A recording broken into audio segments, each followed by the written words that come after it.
Steve Cook. Let's try to play this.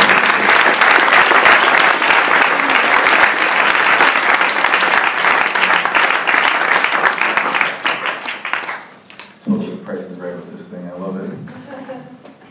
Well, yeah, Sean, big Sean. Glad to have this guy on the team. Those lovely locks. Me and him are pretty much just the exact same, except for the Oxford education and the lovely long hair there. So, but actually, we do have a lot of similarities. Listening to him talk, I'm really excited to have him on the team. Watching him interact with people at Body Power, I can tell we're just, we have the same ideas, same goals, same vision, and similarly enough, our past, had some commonality. Largely in part in sports and passion and drive and even some family stuff. So yeah, you guys probably, I don't want to bore anyone. We're going to get to a question and answer, but I'll tell you guys a little bit about me. Yep, I'm a Team Owen athlete. I'm also, big thanks to bodybuilding.com, seeing their impact just, I guess, around the world, being in Australia or Malaysia, and seeing people in a bodybuilding.com shirt go by. It started out of a garage. My dad actually had the CEO of bodybuilding.com in class in high school. But yeah, being a spokesmodel for them, IFBB Men's Physique Pro. First and foremost, though, I do want to say I'm a health advocate. I always try to stress health first, and I think that's largely why I feel like I'm a good fit for Optimo. It's always health first with Optimo. Then also brand ambassador, 6-pack bags. 5'4", don't worry, I'm going to try to hook you guys up with 5'4", bring it over here. Not saying you guys need style tips. You guys need style tips. I'm kidding. So yeah, that's me in a nutshell. All the pictures, I'm always so serious. I'm not a serious guy, but I'm always like mean mugging. What's that? I'm so angry. Come at me, bro. That's me at about 106 kilos. So obviously you can see that I have a background similar. It kind of reminds me of that picture of you with the Fu Manchu. I can see, you're at practice doing rugby. I'm the same thing. You can see my teammates in the background, but I came from a big family. So there's 7 of us, blended family, very competitive. My dad was a high school basketball coach and athletic director, older brother and sister, constantly beating me in things, just always upset as a kid because I was always losing in things to them. But it really, I think, set me up for wanting to be successful when I did. I mean, I was competitive in anything. I would just ball as a kid. I was that kid that if I didn't, eat more than someone else, I was going to be at the table long past everyone else, just trying to get it in, just competitive to a fault almost. And I can see that now, but. Growing up in a family there's a point at which, everything becomes unhealthy. Are there people out there? Let's let them in. Come on in, guys. Zoe. Oh, is that Zoe? I'm sorry. Zoe, come on down. You're the next. Right to right. Yeah, nice. Sorry, Zoe. So yeah, from the very, very get-go, passion in sports. And I think that is something that everyone out there needs to have a passion on. We'll talk about that a little bit later on. But luckily enough for me, my dad was crazy. And I mean that in the nicest way possible, but I can remember being 6 years old, him pulling me out of school, making me do push-ups in the hallway, actually at school, before he would take me out to my doctor's appointment that I had to do, like my dentist appointment. So at the time, I was so embarrassed. My friends, if I wanted to go over a friend's house, he would make me do push-ups. If I wanted to watch TV, make me do push-ups. Glad that he made me do that, but I feel like my chest was always a weak point. I still wonder why I don't have a better chest after all those push-ups. But yeah, so as I grew up playing sports, really set the foundation, not just in the gym, but I also think to be successful in anything, you got to work hard. You got to work your butt off. That nothing will become yours without hard work.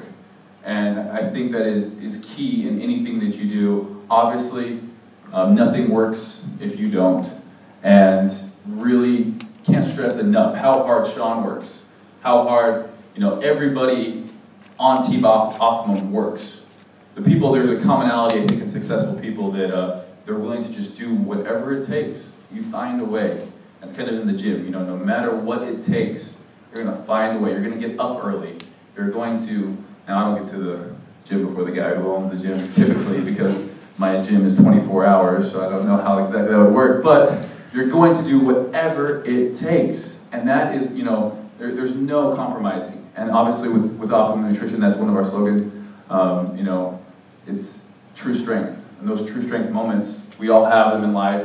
We're going to talk a little bit about those tonight. But hopefully you can recognize that there's, just like anyone else, there's those times in life that you feel like you need to put forth a little bit more effort. You don't know how you're going to get through it, but you find that true strength and you're willing to push on.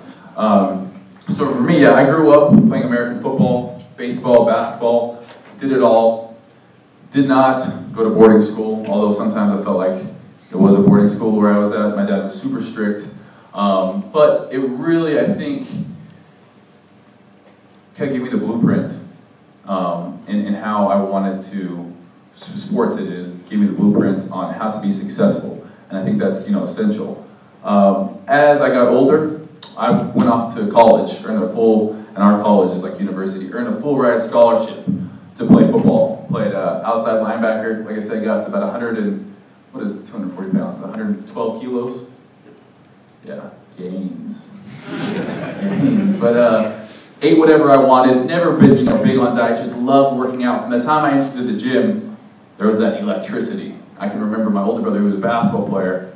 He was 4 years older than me, and I remember being in 6th grade, and I think whatever he was, 11th, 10th or 11th grade, we went in, and I out-benched him, and he just cried, and I was in the corner, just... But, so I went off to play American football, and that was always my dream, to play in the NFL. I wasn't ever to do any of this. I always would grow up, you know, growing up, I would always do my bodybuilding workouts, and I was also that guy that liked big arms. You know, I liked Arnold Schwarzenegger. Obviously, growing up, saw him in movies, Van Damme. I think I watched Bloodsport probably 100 times. Loved watching that. But as I progressed with my football career, I realized that the gym was I really felt my passion. And I know many of you, obviously being here, have that. Now, I didn't know exactly, you know, I didn't think to translate that into a career that I'm in now. It was all about football. And I played 3 years in college, had a great time. We were awful. And I travel now a lot for work, and looking back, we would bus sometimes 35 hours. I didn't go to those big glory schools that you see on TV in the US. We had it rough, but for the first time in my life, I was on a losing team. Really learned, I guess, that, you know, how to respond when you're losing, how to respond when, you know, you're not seeing the results you want.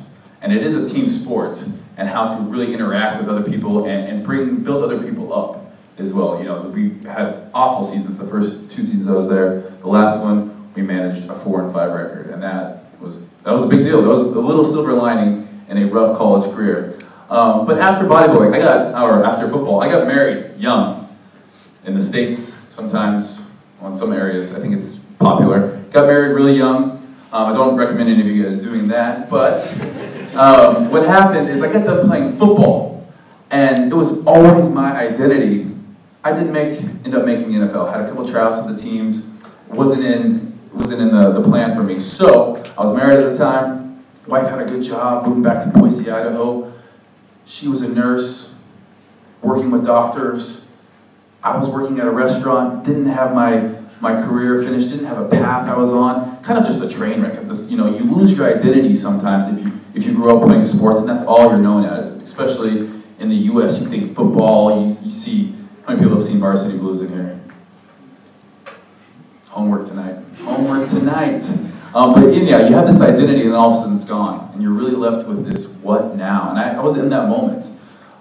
Ended up getting divorced, and it forced me to take a long look at myself. I felt unwanted. I felt like the person I was with forever, we're supposed to be with forever, you know, didn't see that value in me, and it was rough. There was a time in my life that I looked in the mirror and I had to ask myself, Who are you? What do you want? I didn't know exactly the career I wanted. I was about a semester away from getting my degree, but just, kind of lacked motivation in life. And the only thing that I feel like got me through that time was heading back into the gym. Through it all, I never lost that passion. I didn't have passion for really anything else at that time, except for just going into the gym. And the only way I got through it was getting through that hour in the gym, putting everything I had into it, gave me the confidence that I could do other things if I put in that same effort. So I actually got with a local bodybuilder in Boise, only natural guy I've ever met who has 21, 22 inch arms. Ridiculous, freaky. Everything else on him is normal, but he has huge biceps, and created a diet for the first time, learned how some proper nutrition, and I soaked it up. I just loved it. Bodybuilding.com, I was on there every day.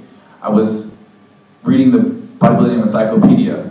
I was taking my my gold standard at that time. That was the only protein, that was the only supplement I took.